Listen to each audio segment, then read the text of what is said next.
What's up, everybody? Welcome back to the basement. It's me and Cheese here with author Dan Henk. We got some horror novels here that we're going to talk about. The Black Seas of Infinity, Down Highways in the Dark by Demons Driven, and The End of the World. Dan, you wrote all of these. Yes. When did you start writing? It's a long story, so I'll try and make it as quick and simple as I can. All right. I want to be a comic artist. So when I was a teenager in high school, I lived down in Gainesville, Florida, and I had this idea, and I was trying to make it into a comic book, and they're like local indie artists, and they work at stores like comic book shops, and one guy works at a bookstore, and I bring in my storyboards, which I'm sure are crap now, but I bring in my storyboards, and they go over them, they give me some advice and tips. So I had this story, and then years later, I went to art school, I interviewed with DC Comics and Marvel Comics and Image, and I realized nobody was going to let me do it because they want to hire you as like a writer or an artist or an inker, or a colorist. They don't want to let you do everything. So there's no job for to do everything on your own? No, not at all. I mean, maybe if you're like Alan Moore, but even him, they give him a lot of shit. So, nobody would really let me do it, and I figured maybe I should do an illustrated novel. Because, I love reading. I read every night. I have a book, and, before I go to sleep, a half hour I'll spend reading. So I was like, maybe, I could tell a more complex story, and, those old novels all had illustrations in them, little illustrations. Like chapter illustrations, exactly. Stuff like that, yeah. And it would be like a scene out of the book. So I was like, why don't I do a scene out of the book, but I'll do it like a splash page. So, I can go off, comic book style, I even do it on 11 by 17 Bristol board, which is what I learned. That's a comic book size. Traditional comic book size page that you worked on in school. Sure, yeah. I remember so that. I would just do these big illustrations, and I was like, my plan originally was to do a whole shitload of them, but they take fucking forever. So, the first one I did 11 for, and then I wasn't really, I had a lot of questions going in the first book, because you have no idea what you're fucking doing. So, I took 2 illustrations out, and I put 9 in, and I just kept that tradition. So, each one has 9 illustrations, So somewhere in this, and in each of these, is 9 illustrations screwed about. And you do the covers and everything, too. Yeah. So now, is this, what medium is this? Let's talk about the first one. This is oil? Yeah. There's no Photoshop, no nothing on this. That's amazing. Thank you. That's pretty dope. This is popping up on screen That's for you guys. That's my wife, too, by the way. No way, really? I post for that. Obviously not with blood, but... Well, sure, no. Liberties were taken. Or We'll if just she leave it at did, that. I'm not going to talk about it. So what is this one about? Let's start here. So I had this story in my head, and the story, it's a very teenager story, but I very much updated it. Is there's the government recovers some crashed alien stuff, and in that they find this it's almost like a body, but it's not animated. So they're trying to figure out what it is. Maybe it's a dead alien. What are these? So and right here we've got the government finding the ship and everything popping up. I read a whole bunch of books on Roswell and the alien agenda and stuff like that. So they find this crash, and they're kind of. One thing that they say in all the books is that supposedly all this stuff was re-engineered, so that's how we got nanotechnology and all that stuff. So I kind of use that, they're breaking everything apart and trying to use it. They find this body, they don't know what to do. There's one main guy, and he's kind of a loner, doesn't have a lot of friends, but he's really smart, so he's obsessed with the thing, and he breaks down. He goes, you know what? What I think it is it's a suit. So what they'll do is they'll transport the consciousness into it and then drop it down on a really hostile surface like Venus or something like that, and then they can explore, take notes, whatever, pull the suit back up and then download what it discovered. So it's basically like a Mars rover kind of thing, but it's It's a diving suit almost. Yeah. Okay. So he's and then he's that'd be awesome. He's and it's kind of humanoid, so he's what if I put myself in that suit? I mean, he's obviously a little bit, crap, never a good idea. Yeah, he's so what happens is because he's not really a social person, he gets fired.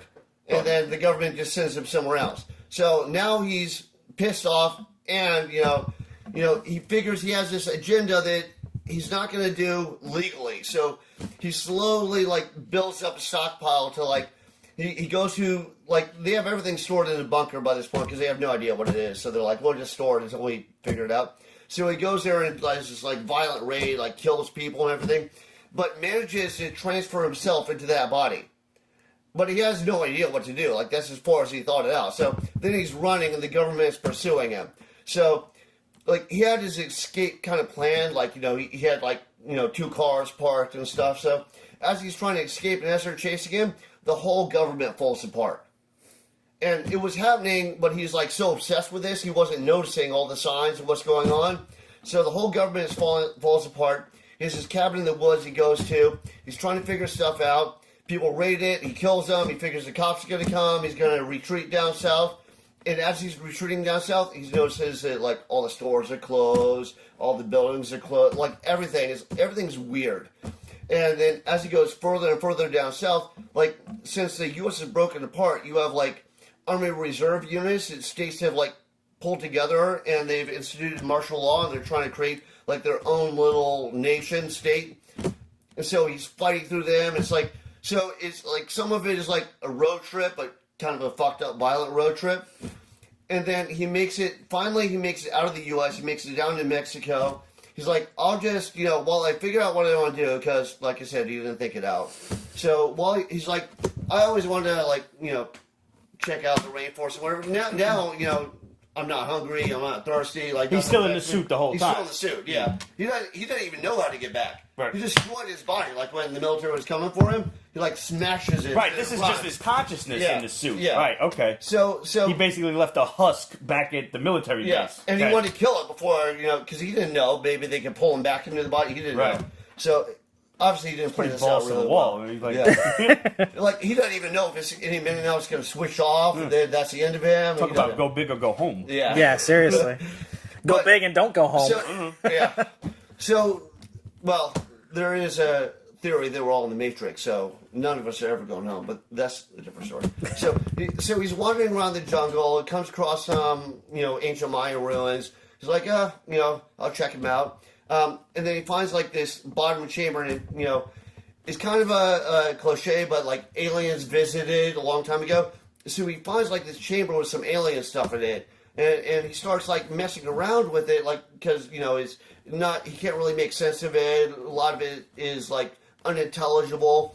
He's fucking around with it, and all of a sudden, not the alien race that visited, like, thousands of years ago and put that, but another alien race, picks up, like, some distress signal or whatever, and they arrive, and then they're really hostile to him, and then he gets like pulled out to their base, and like it turns into this whole fucking mess. So and this is going from like the ancient alien shit where they actually have like the carvings of the guys that kind of when you break it down, it looks like they got a mask on, they're in space suits and shit. Well, I don't actually get into the ancient alien stuff, but it would go with their theories really well. Yeah, I love that stuff. So I'm in. So. Like I said, Mayan ruins, it turns out there's an alien presence, but it's weird because it's like buried underneath the pyramids, so they don't know. Yeah. And then he gets pulled down to space, and it turns out it's like an intergalactic incident because he's not supposed to be in that suit. Yeah. And the other alien race is like, what the fuck are you doing in that suit, and who are you? And so it ends up being this whole war. Who are you, and what have you done with my property? Basically, yeah. Well, what have you done with these other people we hate's property? Mm-hmm. And they're not even supposed to be here. What the fuck are you doing here? With their stuff. And I don't want to give too many spoilers, so it's very convoluted. But at the end of it, he ends up back in the jungle on Earth with, who knows what's after him. And he's probably started some intergalactic war. Definitely. Yeah. There's definitely been some sort of international incident, intergalactic incident. Yeah. Everybody's arguing over him. He's like, I'm out. See you. Going home. That's dope. That's pretty awesome. Let me have a look. So that's one whole story. You mentioned this one was short story. Right, so what happened is, while I had that one, like, I thought the easy part would be finding a publisher. I was like, the hard part is like writing it in Illustrator. No, the hard part is finding a publisher. Somebody to actually do it, right. And what I found out is a lot of publishers don't want to let you do the artwork, which made no sense to me, but it did after. You would think that would save them on their own budget. Here's why. They explained to me. So a lot of publishers have a friend who does artwork. And they're like, or not publishers, but authors. So, they'll write something and like, oh, yeah, I want to use this painting. And it's usually garbage. And so the publishing company's like, you're a good author. We bought your book based off your writing ability. This guy fucking sucks. So they used to make it a policy they never accept. Like, they have their own art team. Okay. Yeah. So they go with their art team. And not only is that an issue, but there's also the issue the art team's like, yeah, that's our job. Don't tread on our territory, you know? Like, we get paid for this shit. So, when I finally found a publisher, I went through a couple after that until I found one that would let me do the illustrations. So, while I'm going through all that, I was like, I'm not going to stop writing, so I just started writing short stories. Because, you know, like, I'm a tattoo artist, so I travel all over the world. And, like, I was in Scotland, I was like, I should do a story about the Loch Ness Monster. And so I'm just writing all these short stories. And then I put them on Amazon, like on Kindle, and you can buy them for, like, I don't know, like 95 cents, you know, per story. And then I finally found a new publisher, the one who put that out. He reissued that first one. This is Permeated Press? Permeated Press, yeah. And he said that, like, you know, I put everything together, and he's like, we'll issue it. So I was like, awesome. So the last story I was writing, I decided to kind of, like, make it a little bit longer, and it's kind of a novella. And so I'll start it off with the novella and then, like, some short stories. So they're not really related to that, but I always like the idea of everything being in the same universe. So they're all kind of in the same universe. So you might mention or drop like a hint of something that was mentioned. Or something. The thing is, like, until you read it, you don't get the texture of it. But, like, some of the texture of that matches up with the texture of that, but it doesn't seem real direct. But then the third, it all comes together. Gotcha. And the third one will be the end of the world. Yeah. So could you call this a trilogy, or would it just be like 3 books associated with each other? I would say that this is kind of a sequel to that, but in, like, a very loose form. Like, that's Mad Max, it's Road Warrior. Okay. Yeah. So, you know, you don't have to read that to read this. Gotcha. Okay. I'm really... But some of the characters from that are in this. And, like, you know, it started out I was a punk rocker in high school, and so, you know, I bring a lot of that into it. Like, the main novella in that, like, has a punk rocker, and he lives down south. I live down south. He's being harassed by the authorities. He has abilities that I wish I had, but I didn't, you know, but, like, you know, there are dead people that'll speak to him. He can, like, he'll just be wandering somewhere, and suddenly he ends up in another dimension, and he doesn't know what the fuck is, like, he doesn't know anything that's going on. Like, he was downtown, and a bike messenger gets hit by a bus, and then the guy's, like, all tangled up underneath the bus and starts talking to him. And he's like, what the fuck? I was a bike messenger for a year, and I remember that happened to another bike messenger. Oh, wow. So, like, a lot of this is, like, based off stuff that I remember, you know, that I personally have seen or gone through. Yeah, yeah. So, because I feel that's more real. You know, Absolutely. I'm not going to write about shit I don't know. Yeah. So, I put that in there, and so that guy is one of the main characters in here. So, Okay. the main character in that, you know, that's mostly a solo book about one guy. So he's one of two in here. The main character in that novella is the other main character in here. Okay. But this has basically takes where that left off, and it goes even further. It's like the U.S. is falling apart, and now it's kind of like starting to coalesce into little, like, you know, Confederate states or whatever. But there's, like, an oligarchy of, like, the rich and powerful that they've kind of made a deal with, like, certain aliens to bring back this ancient evil. When the universe was different, like when the, you know, the texture of reality was different, this ancient evil could easily get over, and they, like, wreaked havoc, and, like, everybody hates them. You know? But then as you know, the fabric of space got a little bit tighter, they couldn't make it over. But, you know, you have, like, cultish followers and whatever that want to bring them back. So, you know, you have certain of those people that are a race of aliens that have gotten a hold of, like, the oligarchical top of the political spectrum. So they're, like, you know, rich and powerful, like, connected people. So the U.S. is falling apart, but they're like, this is our key. So they get these people, and they, like, these people have promised them immortality. Like, we can make you live forever. You just got to help us bring these people back. And they have, like, their version of, like, basically a Stargate. Yeah. So they're trying to bring this, you know, these creatures back. And I'm not going to tell you the rest of it because, you know, more evolves in the story. But, like, so there's the punk rock kid with, like, weird abilities. And, like, he's going through all this fucked up stuff, and the whole U.S. is falling apart. There's the crazy guy in the alien body, and he's going through the U.S., and it's all falling apart. And there are certain other creatures telling him that he has to get to this kid. It's like, you'd have to read the book because I don't want to spend forever detailing it. Sure, no. Like, what the fuck are you talking about? But, you know, so he finds a kid, and at first the kid's like, dude, I'm not trusting you. I don't trust you. But then they slowly get together, and then it goes further than that. I don't want to. No. We don't believe in spoilers on the Beach Basement Show. You want to know about it? You're gonna read the book. But I got a couple of pages that I sectioned off here that I just want to comment on your use of hatching for shading and everything. This one will be popping up on screen for you guys. Like, there's just a skeleton out on these people's lawns across the street.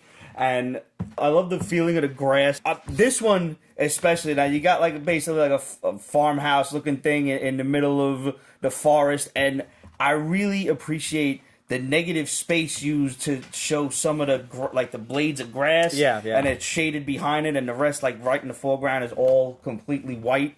Like over here, that's fantastic. What I tried to do is I tried to play with the focus a little bit. So, because, the eye focuses like a camera. Right. So, whatever you're looking at is sharpened in focus, and all of the rest around is like slightly surreal. So, I didn't want the foreground to be in focus. I wanted the house to be in focus. Yeah. Right. So, I made the house kind of sharp, and I made everything else like... So using the negative space in the foreground is to give the effect of it's blurry, it's a little out of focus. Yeah. It's executed very well. A few times I figured it was like kind of a... I noticed it, and you don't find too many hatchers in illustration anymore. More. I really do. And this is all pen and ink, I'm assuming, right? Well, I mean, you had the guys brush and ink. Okay, wow. Okay. That takes a long time. I'll show you. Yeah, That's please. why I brought some of these. This is I mean, here's just a headless dude for you right there. Nice. That's great. Wow, this is sick. Yeah. Nice. Yeah, that's really insane. And to get that effect with just straight up ink. Yeah, you just have like nothing but ink. That's the whole pretty feel impressive. of walking down this forested tunnel and then What I use is I use the it's indie ink, but it's the one they use for repeater graph pens. So I found that's a lot darker. So I use that, and I use these little micro mini brushes. They're like 20/0 or 10/0, and I found you get like a lot more fluid texture if it's a brush. Because you can make the line thicker and thinner, and you go through. Depending on the pressure you use. Exactly. Yeah. So, are you using white paint to kind of clean up a lot of these lines, or sometimes I use white paint, not so much to clean up the lines, but like to clean up areas. Like I'm like, oh, that area should be like a little cleaner. That area, would work better if there's a little more open space. Yeah, I gotcha. Okay. What is happening really in nice this stuff. one? Yeah, this is like towards the end of the novel. This would be the Stargate type of thing. Yeah. Nice. This is cool. Man, just the shading really just brings your eye around the whole wheel. That is cool. Yeah. And I like the transportation. Like you could tell he's like halfway through the thing because he's all blurry and lined out. It's silhouetted. Yeah. Yeah. Oh no, this Really is nice. alien moon landscape. This is really cool. Yeah, I gotta say, one of my biggest influences for art Which was is going to be my next John question. Tolobin. Okay. If you saw all the early Swamp Things with Alan Moore, Sure. like it was Steve Bissett was a penciler and John Tolobin was the inker. Okay. But Steve Bissett did very loose pencils. So, you'll see John Tolobin when he does stuff on his own, it looks the same.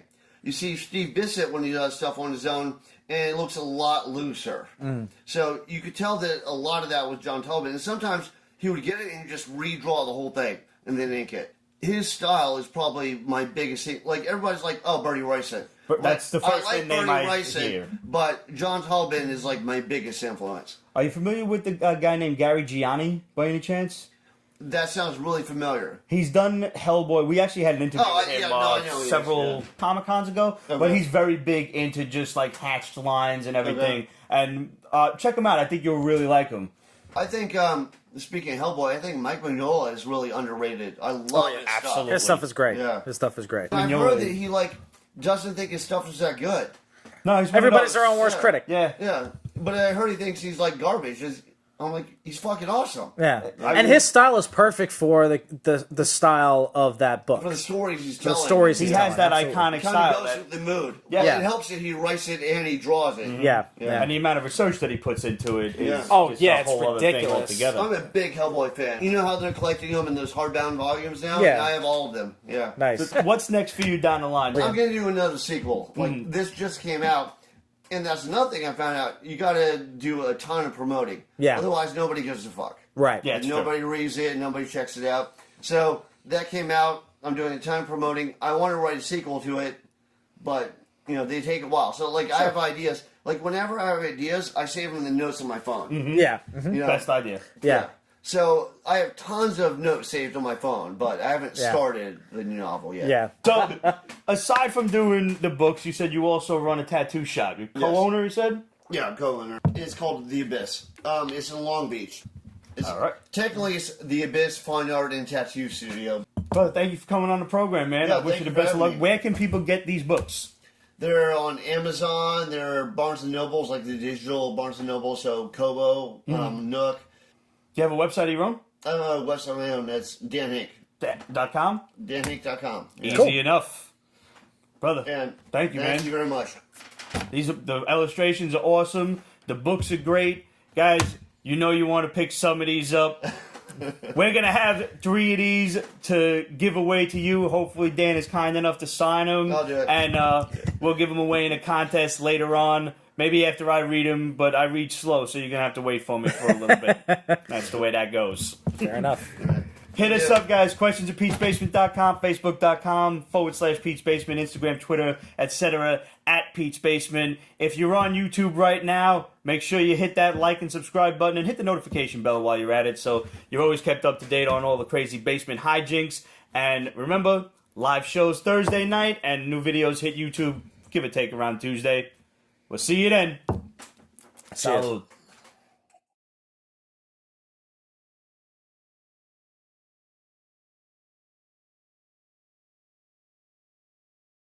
Pete's Basement is copyrighted 2019. Ripped Productions.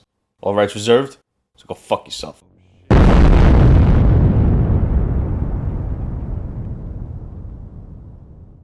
Why does everybody want to bring back an ancient evil? How come nobody ever wants to bring back the ancient pizza guy from down the block or something? I don't know. It's not as much fun. I mean, it's pizza though, but maybe. I like pizza.